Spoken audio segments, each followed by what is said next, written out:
नमस्कार, खबर आसान देख रहे हैं आप। आपके साथ मैं हूं आशीष चौबे। बात सबसे पहले करेंगे अलवर के ईएसआईसी मेडिकल कॉलेज में संविदा कर्मचारियों की भर्ती की। दरअसल घूसखोरी का इसमें एक बड़ा मामला सामने आया और एसीबी ने इसको लेकर देर रात एक बड़ी कार्रवाई को अंजाम देते हुए घूसखोरी के 3 आरोपियों को गिरफ्तार किया है।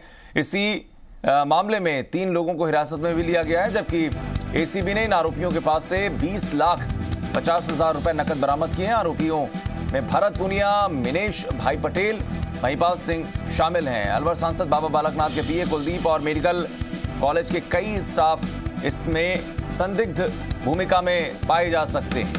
एसीबी के अधिकारियों के मुताबिक ईएसआईसी मेडिकल कॉलेज में नर्सिंग स्टाफ और नर्सिंग सहायक के 500 पदों पर संविदा नियुक्ति होनी है। इसके लिए गुजरात की एक फर्म एमजे सोलंकी को ठेका दिया गया। एसीबी को शिकायत मिली कि यह फर्म संविदा कर्मचारी की नियुक्ति के बदले घूस ले रही है।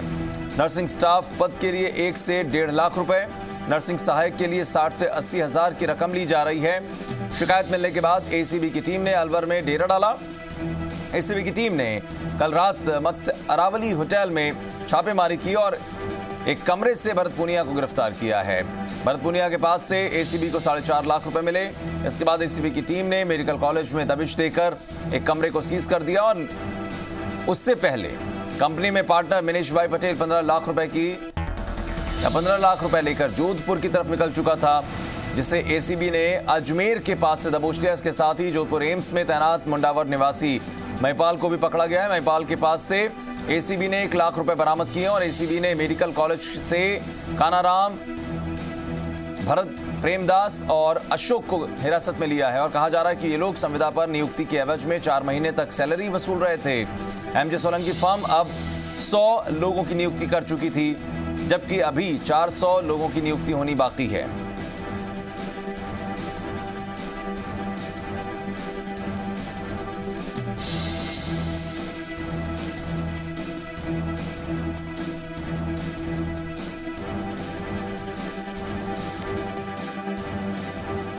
अब तक हमने भरत पुनिया जो हमारे यहाँ पर कस्टडी में है और एक महिपाल यादव है, उनको जोधपुर टीम ने डिटेन की है और जो मिनेश पटेल है उनको अजमेर टीम ने डिटेन किया है।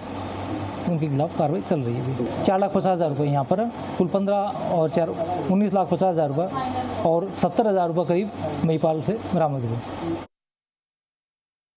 आशुतोष और जुगल इस वक्त मेरे साथ फोन लाइन पर हैं। आशुतोष, पहले तो आपसे समझना चाहेंगे, चूंकि अब धीरे धीरे और ज्यादा ये पूरा मामला फिल्टर हो चुका है और हमारे साथ लगातार अलवर से जुगल भी हैं। आशुतोष आएंगे आपके पास, लेकिन जुगल भी हमारे साथ देखिए जुड़ गए हैं, उनसे बात करते हैं। पहले जुगल, क्या अपडेट आपके पास? आशीष, मैं बताना चाहूंगा, जिस तरीके से यह पूरा मामला आया था तो उसमें अलवर के सांसद बाबा बालकनाथ के पीए का भी नाम आया था कि पैसों के लेन देन का कोई ऑडियो है जो एसीबी के पास बताया जा रहा है। इस मामले में हमने बाबा बालकनाथ सांसद से भी बात की थी तो उनका साफ तौर पर कहना है कि हमारे यहाँ से रिकमेंड जरूर भेजी जाती है, क्योंकि हम लोग जनप्रतिनिधि हैं, हमें लोगों को नौकरी के लिए अप्रोच करना पड़ता है। लेकिन जिस तरीके के पैसे के लेन देन की बात आ रही है वो गलत है और अगर ऐसा कोई मामला भी है, एसीबी के पास अगर कोई रिकॉर्डिंग की बात आ रही है तो वो सब चीज जांच में सामने आ जाएगी। और जहां तक अब मैं बताना चाहूंगा कि इस पूरे मामले में जिस तरीके से पूरे रैकेट का भंडाफोड़ हुआ है, जैसे भरत पुनिया को रात को ही गिरफ्तार कर लिया गया था, जैसे 4.5 लाख रुपए उसके पास नगद पाए गए थे और साथ में भरत पुनिया ने ही एसीबी टीम को जब जानकारी दी थी कि कंपनी के जो पार्टनर है मिनेश भाई पटेल वो यहाँ से 15 लाख रुपए लेकर जोधपुर के लिए निकले हैं, तो एसीबी ने वहां अजमेर टीम को सूचना देकर रास्ते में रुकवाकर उसको भी 15 लाख रुपए के साथ गिरफ्तार किया था। साथ में जोधपुर के एम्स के जो एक नर्सिंग कर्मी है महिपाल, उससे भी 1 लाख के लगभग कितना 70,000 समथिंग ऐसा कुछ पैसा बताया जा रहा है, वो भी उससे बरामद किया गया था। इस पूरे मामले में घटनाक्रम यह भी देखने को मिल रहा है, जिस तरीके से पूरा रैकेट का भंडाफोड़ हुआ है तो कहीं ना कहीं एक संशय पूरे मेडिकल बोर्ड से लेकर पूरी भर्ती प्रक्रिया पर ही सवाल उठ रहे हैं। चलिए, बिल्कुल जुगल, जाहिर तौर पर पूरी भर्ती प्रक्रिया पे ही सवाल उठ खड़े हुए हैं। हमारे साथ आशुतोष जयपुर से हैं। आशुतोष, जाहिर है कि कोई भी मामला हो पूरे सूबे के भीतर, लेकिन सियासी मरकज़ में हलचल शुरू हो जाती है और सरकार जिन कंपनियों को ठेका देती है या जिनके पास काम जाता है, इसमें दोनों पक्षों की भूमिका बहुत अहम हो जाती है। एक वो कंपनी जो काम करने जा रही है ठेके पर, और दूसरी वो बॉडी जिसकी तरफ से उसे काम दिया गया है, क्योंकि एक मॉनिटरिंग का भी मामला है यहाँ पर। क्या कहीं कमी रह गई? देखिए, जाहिर है मॉनिटरिंग की कमी रह गई ही। दरअसल इस पूरे मामले में जो एमजे सोलंकी कंपनी है गुजरात की, उसको सरकार ने जो संविदा पर भर्ती होनी थी उसकी जिम्मेदारी दी थी। इसके लिए बाकायदा एक बोर्ड का गठन भी किया गया था, लेकिन एसीबी के पास मुख्यालय तक लगातार इस तरह की शिकायतें मिल रही थी कि भर्ती के नाम पर 1 से 1.5 लाख रुपए तक मांगे जा रहे हैं। इसके बाद में एसीबी की जो टीम है उसने तकरीबन 3 दिनों तक अलवर में डेरा डाल के रखा। जो एडिशनल एसपी हैं बजरंग सिंह, उनके नेतृत्व में एक खास टीम अलवर पहुंच चुकी थी। पिछले 3 दिन से लगातार मॉनिटरिंग कर रही थी। सरकार की ओर से यह तय किया गया था कि भर्ती में जो कार्मिक होंगे उनकी जो तनख्वाह होगी उसका 2% का जो हिस्सा होगा वो कंपनी को दिया जाएगा, लेकिन कंपनी ने सीधे ही इन लोगों से पैसे लेकर बोर्ड से साठगांठ की या नहीं की, बोर्ड को इसका पता था या नहीं पता था, इसको लेके एसीबी अपनी जांच करेगी। लेकिन तकरीबन 100 लोगों की सूची जो एसीबी को प्राप्त हुई है।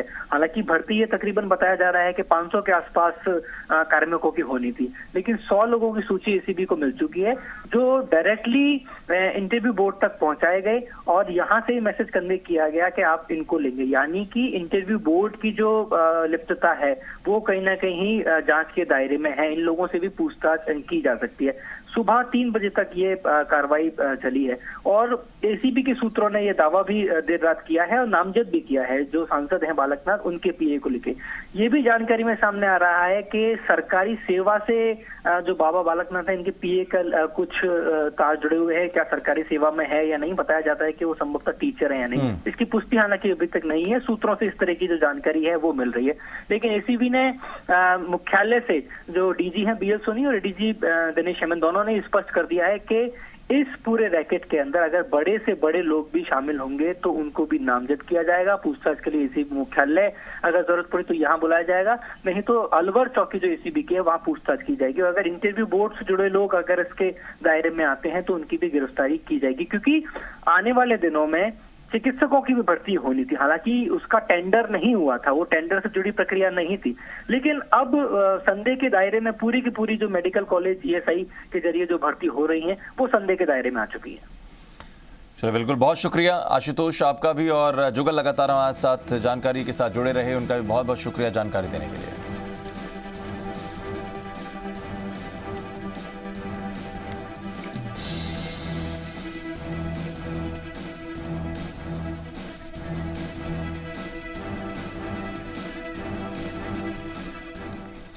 इधर घूसखोरी